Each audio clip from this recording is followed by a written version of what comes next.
Hi everyone and welcome. We're down here in my wormery, and as you can see I've got a number of different things here in this little tray. There's banana peels, melon rinds, parts of lettuce, a couple coffee filters in here too. I've also got some used coffee on the table as well as some grit to give these guys. The worm bins that I've got to get fed today are the ones that you see right here in the middle on the lower shelf, the white one, and the one over here on the right. Alright, so if I'm not mistaken, then the ages of these bins are somewhere in the neighborhood of 75 days old for the younger one and over 100 days, maybe 105 days old for that one over there. And last week they were given some melon, some watermelon, pretty much only watermelon, a little bit of paper to go along with that, maybe even some coffee, but I am not certain at this point. But the one thing that I really took notice of, let me get you a little closer here. So the one thing I really took notice of was this puddle developing under the older of the two bins that we're going to be feeding today. The difference between these two bins, other than their color, is the fact that this one actually does have perforations, holes on the bottom, which does allow for the escape of moisture out of the bin, whereas this bin does not. So if there was excess moisture, since I did feed them pretty similarly, then the moisture would still all be in this bin. And you know, anything that ends up dripping out is what I'm kind of considering as excess moisture. Maybe this week, even though these bins have been very similar to one another up until now, it is possible that when we get into that bin, we're going to find it to be a lot more damp than this one. So we'll see, and if that's the case, we'll just adapt to it. I've got a bunch of cardboard that I could use as bedding, which can help soak up some of the moisture. So let's get into these, see what we're in for, and get these guys fed.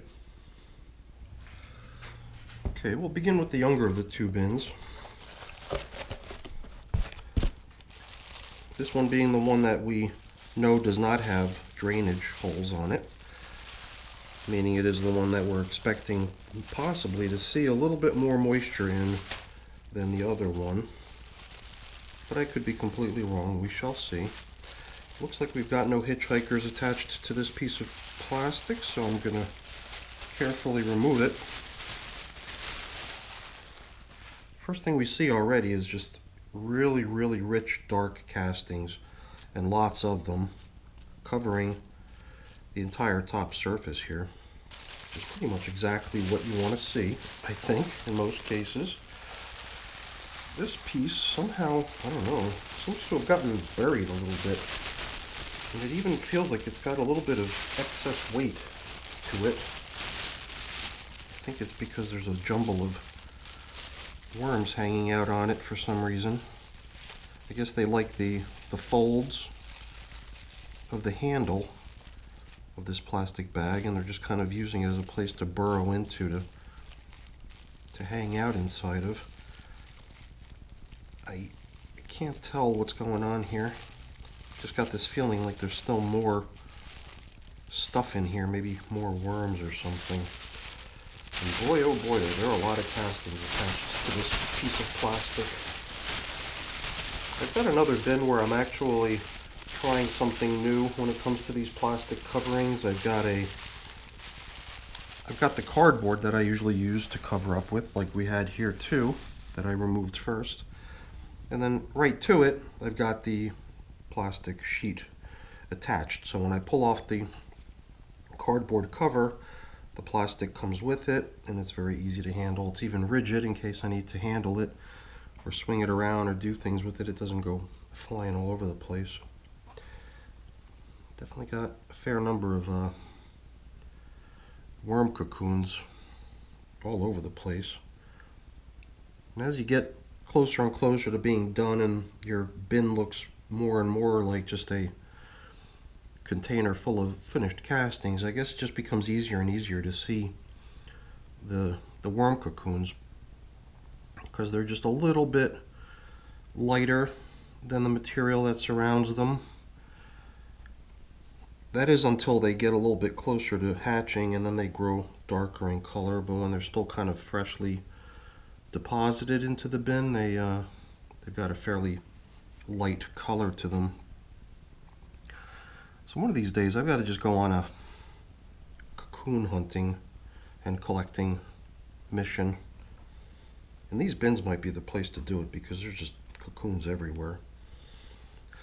So there were coffee filters like what we've included in today's feeding used to wrap each little bundle of food in here. So that might be what we're starting to see already. So the food wasn't just thrown in here, it was delivered in a little pocket, sort of a little burrito. The idea being that it would bring a little extra carbon in there as a way to balance out the food. And the material, even as you start going down, it's just castings basically. This bin is really, really far along. What we did last week was we tried to agitate any sort of small scraps of material that we found down low within the material. Old bedding type materials. So we just dug down deep and we took up chunks of leaves. We might not have gotten it all because you could still see there's some down there when we scoop down again right now. So there's still obvious signs of it all over the place. I'm just trying to make sure that nothing ends up resting on the bottom of the bin where it won't get the attention it needs to break down. If it's suspended out within the material, that's when it really has a chance to get eaten. So that's really all I'm after when I'm doing this. It's a great chance to check out how the worms and the compost surrounding them looks as well. And the one observation I could certainly make is that the number of worms is a lot, basically. And the material that they're all inhabiting here is damp. It's much more damp than it needs to be as well. So one thing that we're going to be doing today, a little deviation from what we've been doing till now, is that we're going to be excluding the replacement of those 2 sheets of plastic. Maybe once the material on those sheets of plastic dries off a little bit, I'll shake them off back into here so we don't lose all those castings that are stuck to them. But as far as what they were doing in terms of function, and that was just to keep the moisture in the bin from evaporating and getting lost to the air, that's really not so much of a concern any longer now that we're into the summer months. And the air is a lot more humid now. There's no climate control in my basement, no air conditioning, nothing to help dry out the damp, humid summer air. So there's much less chance of material losing moisture to the air through evaporation now. And since it is going to be a slower process, evaporation that is, because of the moisture in the surrounding air, we do want to start giving this bin a chance to air out and dry out. And that could take a little while, so I think that's going to help a lot. I did actually find a fair bit of material. I know we did this last week too. I believe we rummaged around low, did our best to bring all kinds of little leaf bits, mostly stems of leaves, up from the lower reaches of the bin to make sure that they're just suspended throughout the material. Not necessarily trying to bring it to the top surface, just off of the lower surface basically. And other than those little tiny bits of leaf stems everywhere, I don't see many signs of anything else. You may have seen me here and there bumping into a banana stem or something like that. Every time I did, I'm just bringing that stuff to the middle so we can better keep tabs on what larger chunks of food still remain in the bin, and we could better track their breakdown process. I guess before we go exploring the feeding zone from last time, we're just going to keep up here with the agitation of the material. Not only bringing uncomposted bits of material up from down below, but also bringing up the very damp material too. Aerating it in the process, little pockets of air. I know it's not going to help a lot, but I know that by excluding the plastic when we cover things up again here, we will begin allowing for some natural loss of moisture through evaporation, and that'll start making this material a little bit less gooey. And it's really not that bad considering the moisture level of it. Since it is almost all castings, it still flakes and crumbles very readily. But I believe if it came to the point where you really wanted to run it through a sifter so they can quickly use the sieve to you know, exclude any larger chunks of unbroken down material like those stems that we found, then it could have a hard time passing through the sifter when it's this damp. So I don't know if I plan to run this material through a sifter or not. I don't always do so. A lot of times I just take it as is. If there's chunks of stuff in it still, that's fine. It doesn't bother me too much. I only use this stuff in my garden. I don't sell it. It doesn't need to be perfect. I don't mind having, you know, material in the compost that's not yet broken down, but stuff like this, stuff that was really used as bedding, I'd really like to keep it in service, in action, kind of, you know, not just sitting there indefinitely on the bottom of the bin. I definitely want to start seeing the stuff break down. So it makes good sense, I think, to do what we're doing here. Get that stuff up off the bottom, give it a chance to be broken down, consumed by the worms, turned into castings, and we'll just end up with a much nicer batch in the end. Quite a bit here. I thought we'd already done a pretty good job of turning all this stuff up out of the bottom last time we were in here, but I guess we missed some. So we'll just keep doing this for a few tries until we, you know, start to feel like we've got no more of it sitting up against the bottom of the bin. So we're definitely making our way into where the feedings had occurred previously. I can sense a much higher level of moisture in here. Some sticks, some more banana stems here. Parts of a mango seed. Little bits and pieces of the previous feedings we're coming up against now. I'm just going to begin creating a little bit of an opening for us to add food. It would be nice to return some of these older food bits that we've stumbled on back down into the feeding zone. So I'll attempt to keep a little pile of them as we encounter them so we can return them to where they belong. I took the time over the last couple feedings to make sure that all my mangoes have holes punched into them, and I'm expecting that that's going to help these break down a lot quicker than if they don't have holes punched into them. So we'll see if my theory's right. Here's one of our little feeding pockets from last time. It's what we had the chunks of melon placed into. Here's like an experimental food item, peach pit. Always seems to have a number of worms very interested in it, hanging out on it. I don't know, maybe even eating it, but I can't tell. It's still very rigid. So I'm finding a lot of the bedding that we had delivered the last feeding in, these pieces of paper, and even some of the melon rind. Paper thin scraps of the melon rind remaining in the paper. All of the fleshy parts of the melon have been consumed. You can see I'm collecting bedding and paper-like stuff over in one pile, and stuff that seems more like food over in this side. Ooh, listen to that. There's a lot of moisture down in here. Another mango seed. We've not yet been down into the middle of the feeding zone yet, so wow. We've definitely got loads and loads of worms in this bin. And that's part of the reason we're checking in on it pretty regularly. I've given myself a 10-day limit. If I wait any longer than 10 days to check in on this thing, I start to worry that they've probably burned through all of the food they got last time and are probably getting hungry.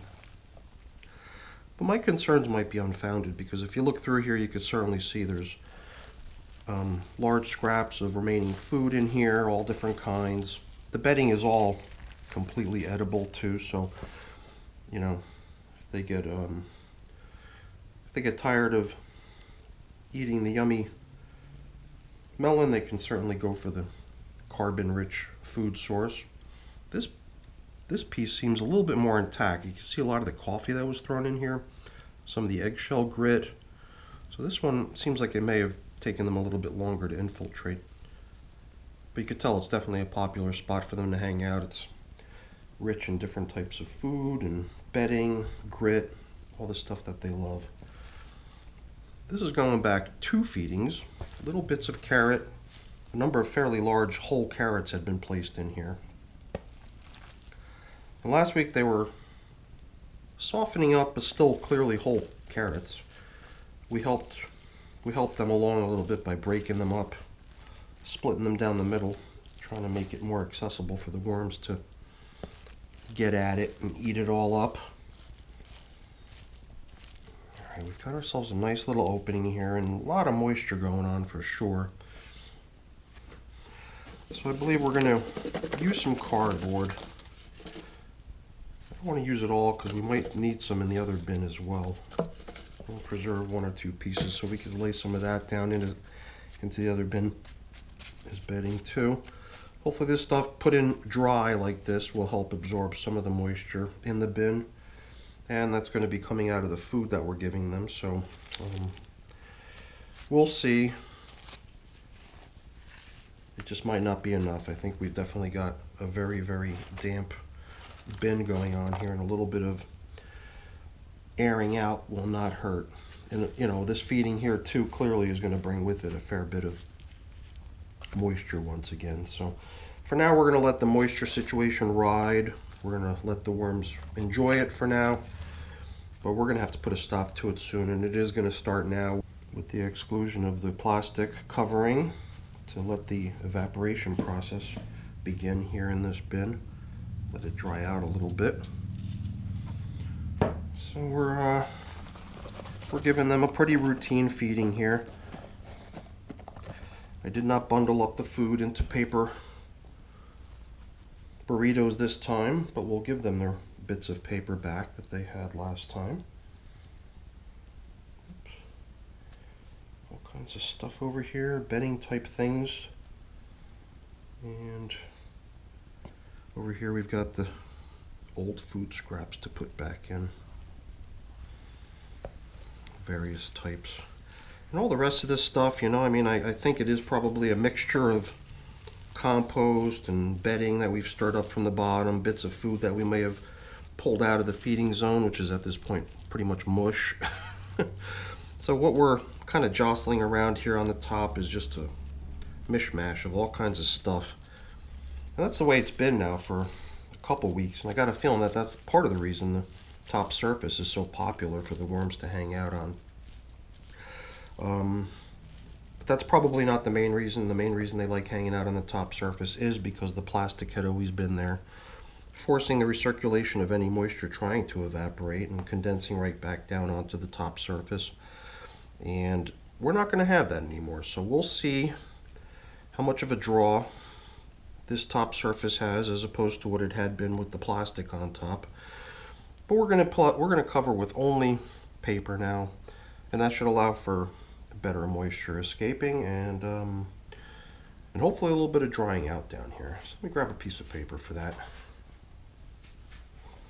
I will also mark the feeding zone with our traditional coffee filter paper to mark the feeding zone, and this is just a part of a paper bag that I've tailored to fit over the top of our material here. And my hope is that it will allow for a fair bit of evaporation. I believe at this point I'm also going to leave off the cardboard that had covered this, because this stuff is a lot more damp than I want it to be, so I've got to allow for some moisture to escape. So hopefully this will do the trick. All right, let's get over to the other bin and see how things look.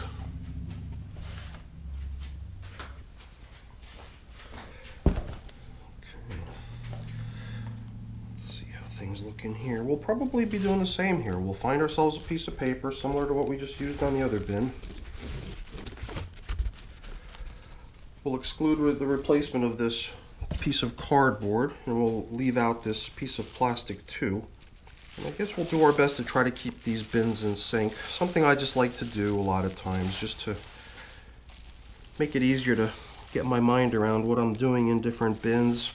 It's easier than having a different scenario for each of my separate bins. It's easier to think of just one or two individual scenarios going on that are common to numerous bins.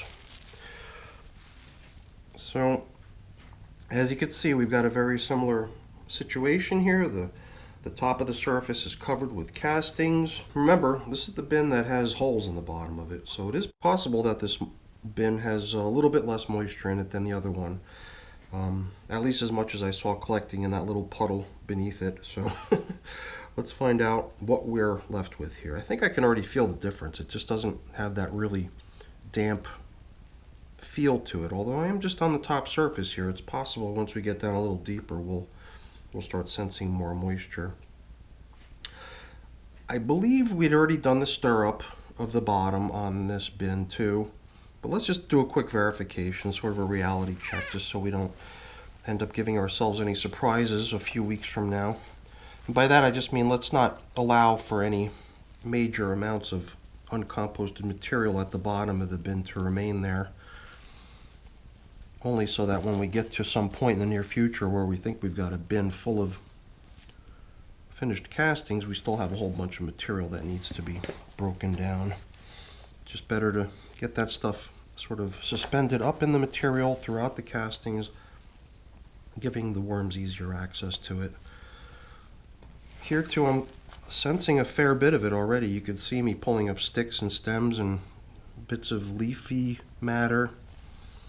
So I'm just doing what we did before, is making sure we're not stuck with a bunch of bedding type materials laying up against the bottom of the container. I'm just trying to get them suspended out throughout the material, up off the bottom.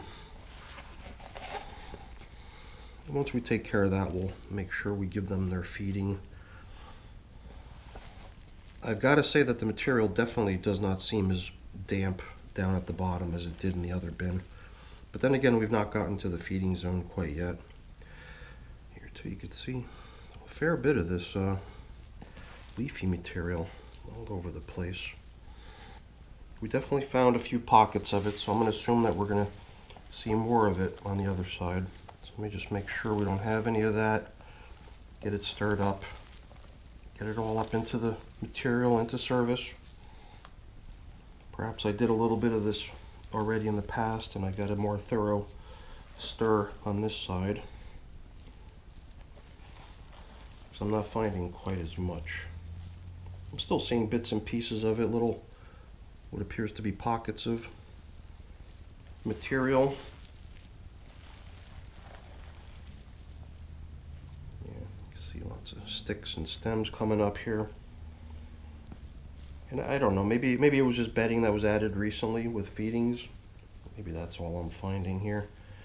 Doesn't matter. To me, it just seems like if there's stuff stuck against the bottom of the bin, it's got a very little chance of getting broken down. So I like to try to keep that stuff up off the bottom and try to keep the worms going at it non-stop.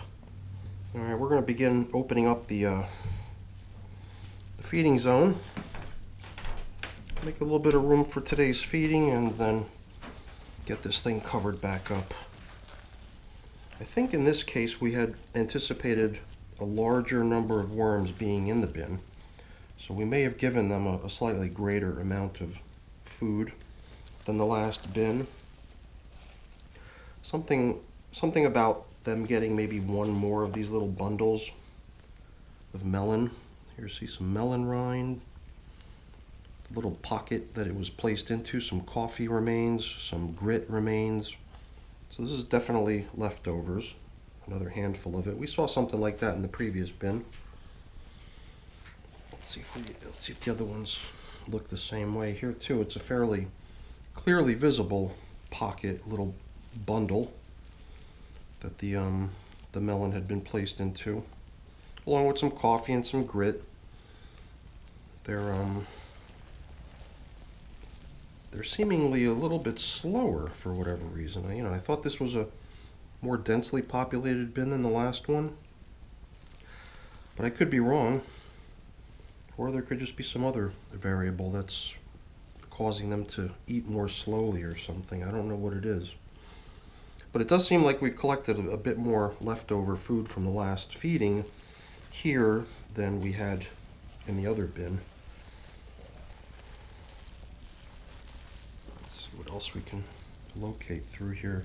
I can feel a number of larger items, like here, the stem of a banana. These are sort of experimental items. I believe it's a seed from an avocado. Other sticks and stems and whatnot, even some remains of previous feedings like these little shreds of carrot. So I don't know why. It does seem like they're maybe consuming their food a little bit more slowly than the other bin that we just fed. I don't know why, because if you look, you can certainly see there's tremendous numbers of worms in here everywhere you look. So I'm just wondering why, you know. Maybe it's insufficient bedding. Sometimes I wonder if the reason they're not eating the fresh food I'm giving them is because I'm not giving them an adequate balance of browns, basically. It's like I'm dumping in all the stuff that sort of classifies as greens, but I'm often very stingy on what sort of classifies as browns. So hopefully the browns that we're putting in here today help. So I've got these chunks of cardboard, which will help sop up a little bit of the moisture and also provide a good carbon source to go hand in hand with their regular food items. Hopefully that helps. So before we drop in the new foods, let's drop back in some of these older foods that we collected as we excavated. And then we'll just dump in what remains for them. Try to spread it out, make it a little bit easier for them to get at everything. There's another little carbon source for them. And then definitely not green in color, but definitely green as far as composting concerned is coffee. Very rich in nitrogen. Nitrogen being what you're representing when you say green in composting. And on the other side, brown is represented by carbon. Carbon, nitrogen being the main ingredients for composting. So we've got ourselves another fed bin. Very nice. So let's start getting things covered up here. I'm going to have to craft another sheet of paper with which to cover this bin also. I don't know if I've got another paper bag. I'll have to look around to see what I can locate. I think I see something we can use. Let me go try to fix that up for us really quick, and that'll give these guys a chance to burrow down a little. I will return.